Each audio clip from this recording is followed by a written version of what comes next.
If you like the podcast, you should head over to auburnpodcast.com. Zach and the gang are serving up extra Auburn sports goodness for Auburn podcast subscribers for as low as $1 a month. Check out auburnpodcast.com. This is the Auburn Podcast, your daily Auburn Tigers podcast, brought to you by Auburn Undercover, the Auburn 247 site, as well as ESPN 1067, the GOAT of all radio stations. Zach Blackerby here with you, joined by Painter Sharpless of said GOAT radio station, ESPN 1067. Hello. Hello. You are a sweet, sweet soul. Yeah. If you hear chewing, it's because Painter is eating lunch. I brought him a burrito.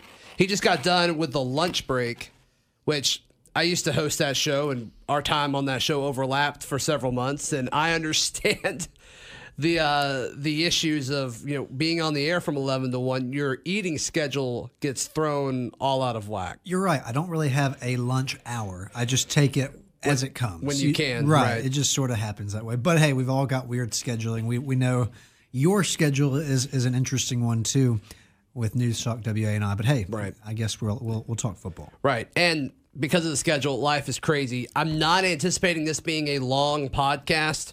I had Auburn soccer coach Karen Hopp on my show. Great. Big fan of hers. I'm going to put that at the tail end of this podcast just to kind of, for those who love Auburn.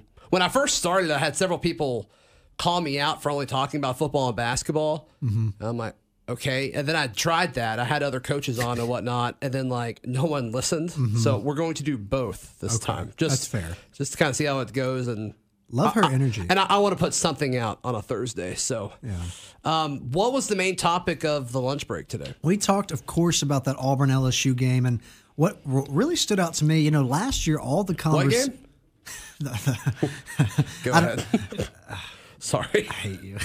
But you don't. You're right. You're right.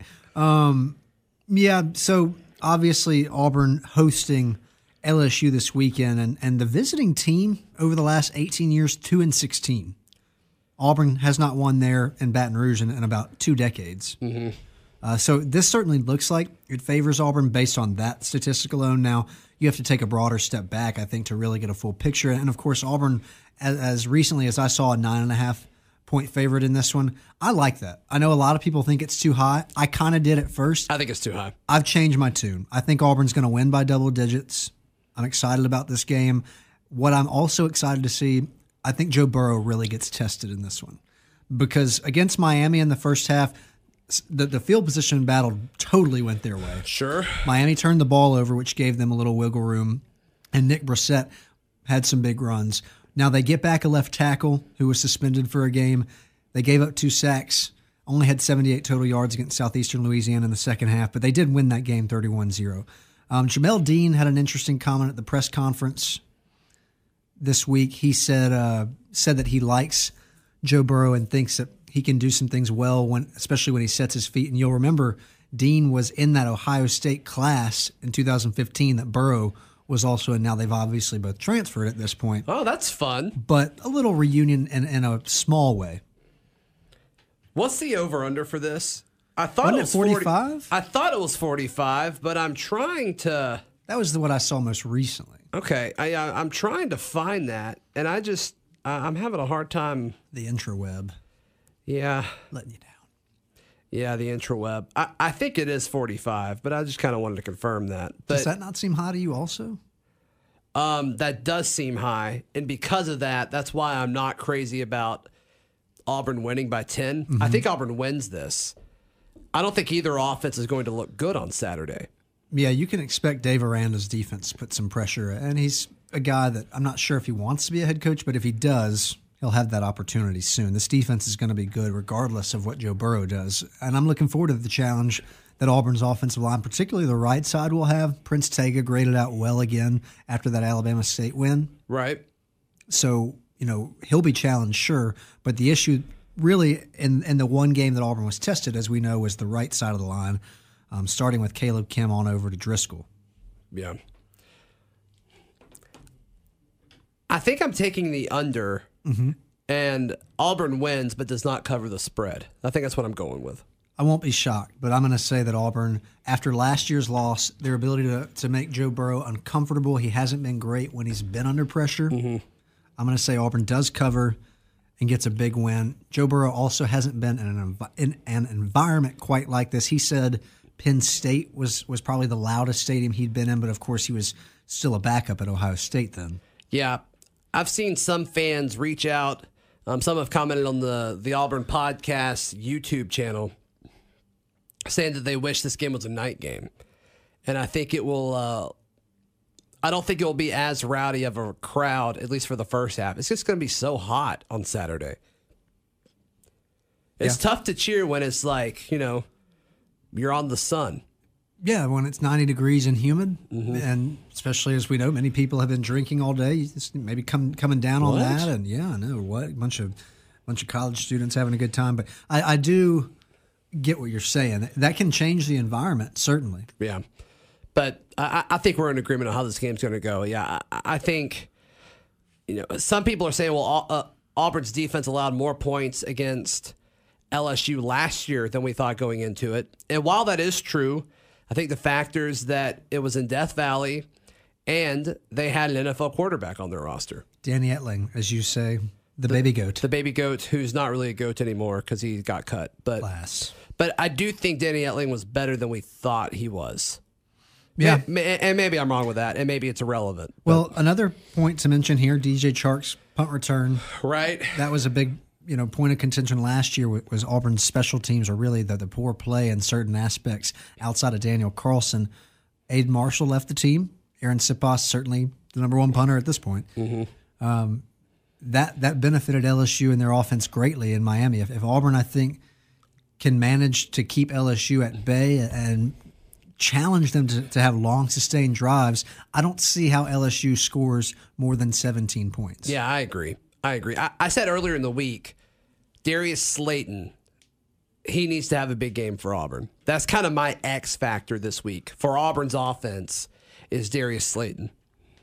That's fair, and I like what he's been able to do as far as incorporating different routes into what his he game. did against Alabama State was strong. That was a joke because he didn't play. Right, but he made zero mistakes. What I want to see is how they use your guy Sean Shivers and Anthony Schwartz. But yeah, as far as Slayton is concerned, the baby goat. The other baby goat. But yeah, what does Schwartz's role look like? You're right, Darius Slayton is certainly going to be a factor in this one too. And then Ryan Davis, I mean, have they continued to use him the way they did last year in your mind? Or are they doing some things differently? I think so. We expected them to put some wrinkles in there.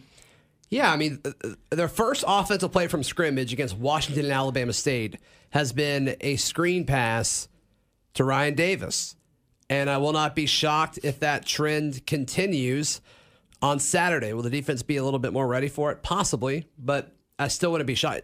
Those plays work. Those plays are drive starters, especially when you put the hands in space or put the football in your playmaker's hands and get them out in space. And obviously, Ryan Davis in those situations, it's a good thing for Auburn when those situations happen. And I mean, you're seeing that at the NFL level too. I mean, teams call them drive starters for a reason. It's a great way to pick up 4 or 5 yards. You don't see them go for negative plays a whole lot. I mean, obviously you can with any play, but no, I think you continue to see that. There were 2 plays that really stand out to me, and it may have been more, but there are at least 2 plays against Alabama State where Jarrett Stidham had a hard time getting it to Ryan Stidham. Why can't I talk? Why can't I talk right now? Ryan Davis. Jarrett Stidham had a hard time getting it to Ryan Davis. Yeah, so, we'll see if that trend continues. But that was also during the opening window of that game where Auburn just looked sloppy altogether. Yeah, and Auburn's going to need to rush the ball well. 3 yards per carry against Washington wasn't great. Got the job done. I think that the task is equally as difficult with this LSU team. Yes, I don't think the rushing game gets much better this weekend. Yeah, and at this point, how many touches? It doesn't really matter how many touches in my mind. I mean, I think they're still going to go with that committee system, but it does seem to me like Boobie Whitlow may be getting more touches than Cam Martin in this game. Yeah, I think Boobie Whitlow's the starter. And, I think for all intents and purposes, I think I think Sean Shivers has more pop than Cam Martin does. Now, is he, more reliable? No, I think Cam Martin has earned that. But I wouldn't be shocked if we see something that resembles, a clear 1, a clear 2, and a clear 3 in this one. Go ahead. You mentioned earlier, where does Anthony Schwartz fit into this? So if you're Auburn and you're lining up 4 wide and Boobie Whitlow's in the backfield, Boobie Whitlow, Cam Martin, Sean Shivers, doesn't matter. Somebody's in the backfield. Which of the 4 starters are you taking out to put Schwartz in?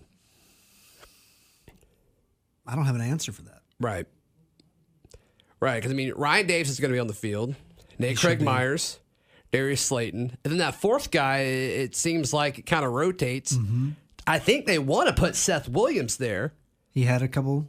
But when he drops the slant on, 3rd and medium in the opening drive, it's like, well, can you do that? And it's against Alabama State, not LSU. So, that may be the answer. Yeah, and I think he sees minutes, but you're right. Who is that 4th guy? And then a lot of the time the 4th guy is Chandler Cox, and they're putting, 2 guys in the backfield and using him at H-back. Yeah, Schwartz is. I just think you've got to have him on the field at times. It doesn't even mean you throw it to him all the time, but we know what kind of the other team is going to be aware of what kind of weapon he is, and I think that allows you to do some things that give you an advantage. And then I think this is interesting too, Zach. He's been asked a good deal about his unwillingness, he being Joe Burrow, to slide. He's called himself a hard-nosed player. Says, "quote It's never been a part of my game to slide." Sort of an interesting. I like the aggression, but in this game, if Auburn has the opportunity and he's going to be aggressive, I think he's going to get popped a lot. Now, if you're Auburn's defense, you got to try to pop him. Right. Don't do anything cheap, but a good hit on a quarterback can go a long way as far as affecting a game. Don't hurt the guy, but just let him know, hey, I'm there. Hey, I'm coming, kind of thing. We saw that mindset with Shaun White when he was quarterback at Auburn. He kept getting hurt because of it. Now, I don't know if Burrow is going to be more or less durable than Shaun White. Odds are he'll probably be a little bit more durable than Shaun. And a bigger guy. Right. And, I get the argument of, okay, cool, offenses typically take on the personality of the quarterback. So, tough nose, that's going to reflect in the running game and blocking on the edges at wide receiver and all that. But it's just not worth it. Very rarely does that work out unless you are a mobile guy who you are almost more of a runner first than a passer. That's not the case with Joe Burrow. No, and he's 6'4", 215, so he's certainly bigger than Shaun White, but your point is still accurate. If you take enough of those shots against SEC defensive linemen and linebackers, eventually one of them is going to catch up with you.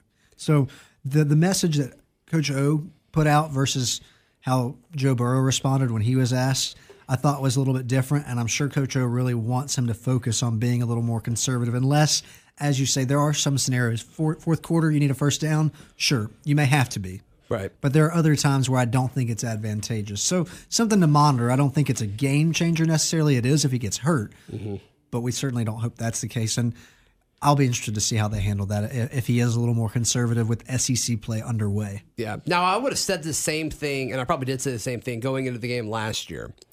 But if Auburn gets up by 2 or 3 scores early, I think this game is over. Now, they were up 20-0 last year and lost. I think this defense is better. I'm not convinced that LSU's offense is better than it was a year ago. In fact, I actually don't think it is. And it's in Auburn. So I think if this is suddenly 14-0, I just don't believe in LSU's offense to kind of have enough explosive chunk plays to be able to get back into it. Yeah, I'm going to say, are you ready to do a score prediction or should we wait? You can do whatever you want, brother. Am I jumping the gun? No, go for it. I'm really kind of torn here because I think that there's a chance. I do think LSU finds the end zone in this game, whether it's off a busted play or a sustained drive. I don't think they're going to have a lot of sustained drives on this Auburn team. Okay. So I'm going to say, and this may be a tad high on Auburn's side because of how good I think LSU's defense can be, but I'll say 27-14. I think that Auburn covers, and I think that they're able with their depth and their experience on the defensive line to pressure Joe Burrow, to force him into some bad decisions. Turnovers has been an emphasis for the secondary this year. And, of course, I think Jarrett Stidham ultimately makes this Auburn team a lot better. And when you have a good defense like LSU, an experienced quarterback like Stidham is extremely valuable. Can I critique your hypothetical score? Sure. I like the spreadish of it, and I really like all the thought that goes into it because I think Auburn's going to win by about that many points.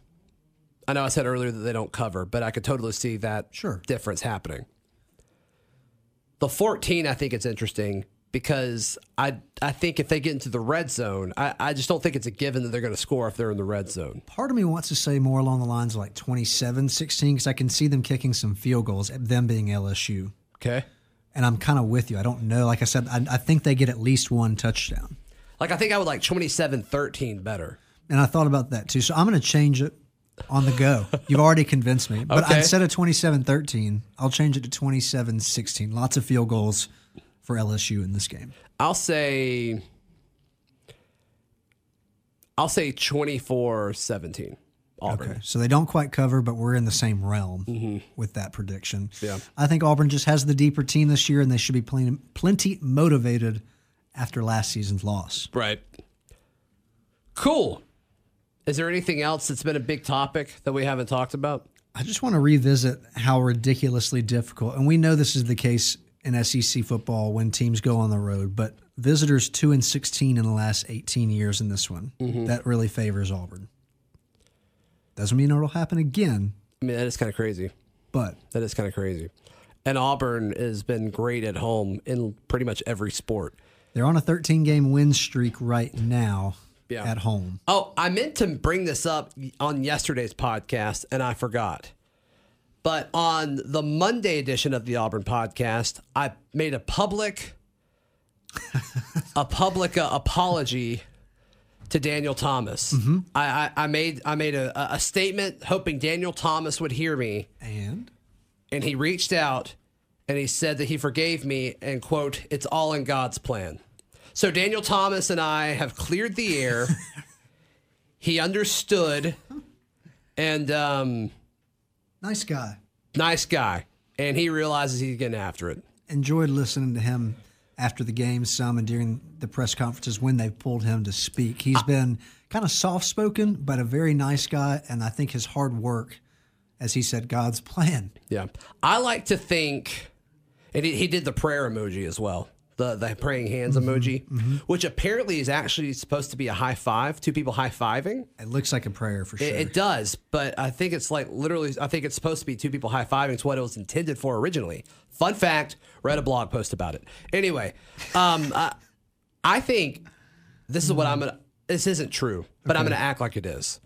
I think Daniel Thomas heard my words over the offseason, and I fueled him to get better. Love it. Are you cool with that? Can we do that? I think you are the success story behind Daniel Thomas that all of Auburn needs. And so if he gets drafted, he should come on the show. Let's push that hard. I'm sure he would love that. But good for him, by the way. What an outstanding game. I know it was against a smaller opponent, but it's still a great game against Alabama State. And he really popped that wash with Miles Gaskin on the that was set the tone early. Fun way to start the season for the Auburn defense. And as soon as that play happened, I'm like, am I wrong? That guy looks kind of mean. Yeah, no, he's been nothing but solid ever since. Yeah, I'm looking forward to the end of the year just so I can have some of the guys, the older guys on this team on the show. I'd really like to talk to Deshaun. Ryan Davis already told me he would come on. We shook hands on it, so hopefully that happens.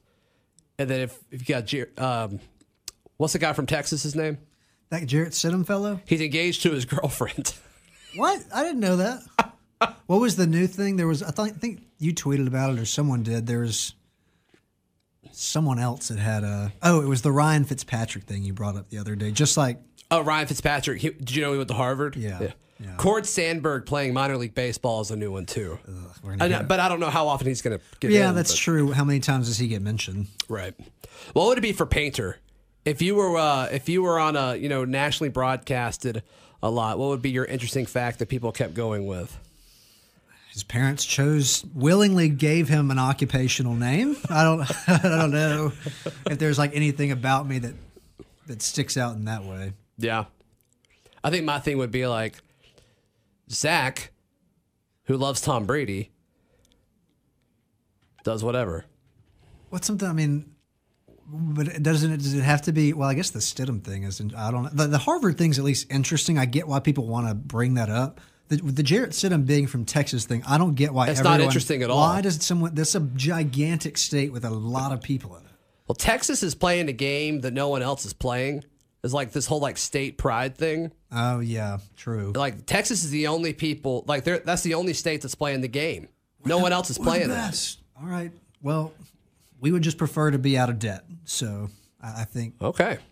As a country, Texas, you keep doing you. Come out swinging, brother. The rest of the states holding strong. I like that. I'm cool with that. Yeah, even though it'll be several years after Jarrett Stidham leaves Auburn, when Auburn plays Baylor, like 30 years from now in that home and home that they scheduled, he is going to be mentioned so many times. Yes. Also, I saw something today from Jay Reed, NFL's Twitter, and he was talking, or he referenced, I believe it was... Who is this? This is Jay Reed, who tweeted out a quote from Matt Miller, the NFL... Bleacher Report. Yes. Yeah. You know all about Matt Miller. And he said, quote, NFL scouts are in love with Auburn quarterback Jarrett Stidham. Right now, he is the favorite to be the first quarterback selected. That guy's always wrong. You think so? And he is on the Stick to Football podcast if you are interested in that sort of thing. Yeah, he's wrong a lot. But I think Jarrett Stidham is going to test well. Yeah, I think at this point he's only doing himself favors. Solid first game against Washington. Right. A lot to be desired. Tell me about your radio show. 11 to 1, The Lunch Break. You want to check that out, and you can do so on ESPN 1067 locally or ESPNAU.com from anywhere. You can follow me on Twitter at Paint Sharpless, and I highly encourage you. Sorry about that, Zach. Hit the mic. Yeah, just one more time. It was talking back to me. But anyway, yeah, check out The Lunch Break, 11 to 1, ESPN 1067 locally, and ESPNAU.com with the live stream. All right, upcoming the conversation with Karen Hoppe on my morning show, News Talk WANI. I am joined by Auburn University soccer coach Karen Hoppe. Good morning, Coach. Good morning. Thanks for having me on the show. Hey, thanks for coming in. So last time we spoke, we were about to get into your season. Now 7 wins later, 7-0. You start conference play this weekend. Yeah, it's been a good run since I saw you last. So we've really taken care of business in non-conference, and now we're trying to get ready for SECs. Yeah, you and I talked as going into the season, a lot of questions about you being a younger team, and I asked you before we went on, what kind of went into that? Are these freshmen and younger players, are they growing up quicker than you expected them to?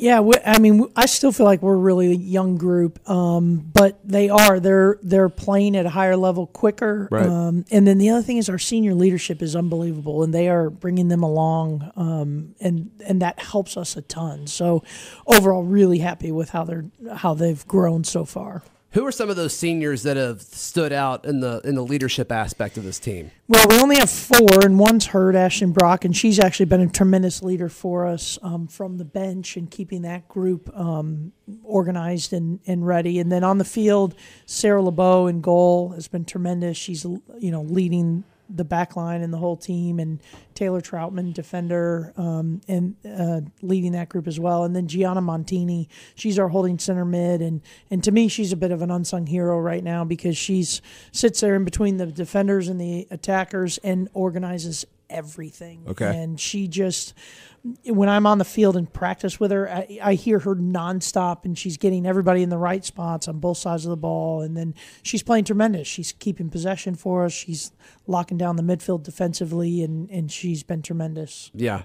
Those are the players that I'm sure are really fun to coach. Oh, yeah, for sure. And they're the whole team, to be fair, is fun to coach because that's one of the things that we've really noticed is their ability to take on information. Right. I told my staff, I'm like, we better get it right when we tell them what we want them to do because they're doing it. Yeah. We work on a combination play session last week, and we scored on 2 combinations against Cincinnati, and that's happening every week. So the team is really coachable. Yeah. At the start of this segment, we mentioned 7-0.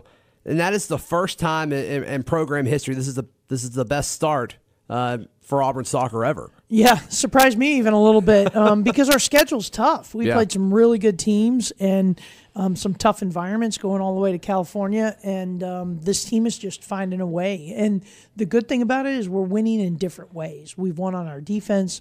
We've won on our offense. We've come from behind. We've scored early. We've scored late. So it's a lot of different ways that we've found a way to get a win. And you guys 7-0, hosting a very good Mississippi State team who's also 7-0 in the SEC opener. I can't imagine that's happened a whole lot. Yeah, if ever. I'm not sure it's ever happened in our league, as tough as our non-conference schedules usually are across the league. So it's really a unique situation. And boy, what a great weekend to have that as your first SEC home game the night before LSU football. Right. So from a coaching standpoint, how do you prepare your girls? Do you kind of hype up like, all right, this is a big game. Everything you do, it matters a little bit more, or do you treat it like every other one? Well, we treat it like every other because that's the goal, right? Is every game so far through the non-conference, the next game is the most important game. So it doesn't matter who we're playing or where.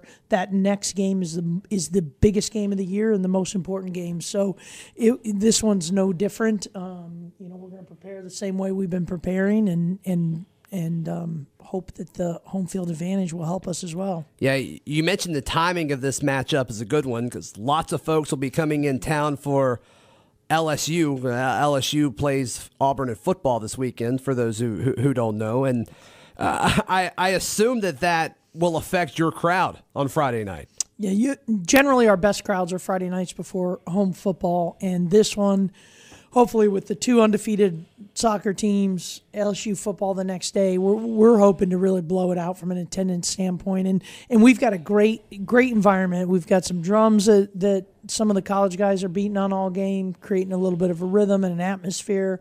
We've got these new lights that when we score, they put on a light show. Sure. Kind of like baseball when they hit the home runs last year.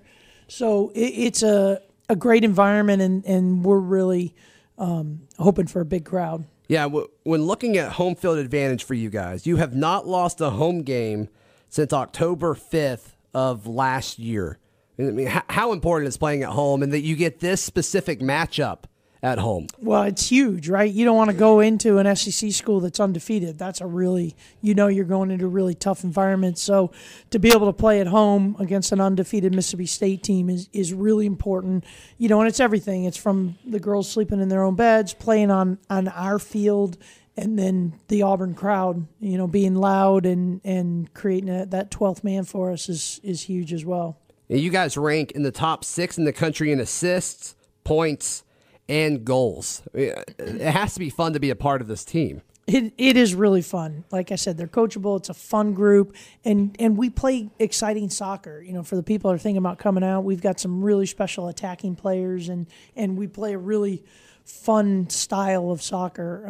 So it's been really enjoyable because you mentioned the scoring. We're getting scoring from a ton of different players, so that makes it fun too. Yeah, you guys put a graphic up on one of your social media accounts. I don't remember if it was Twitter or Instagram, but several different players have scored goals this year. Yeah, I think there's 10 or 11 that have a goal, and we've got just a lot of different ways to attack, which is really a good thing. Bree Folds is leading it for us for sure.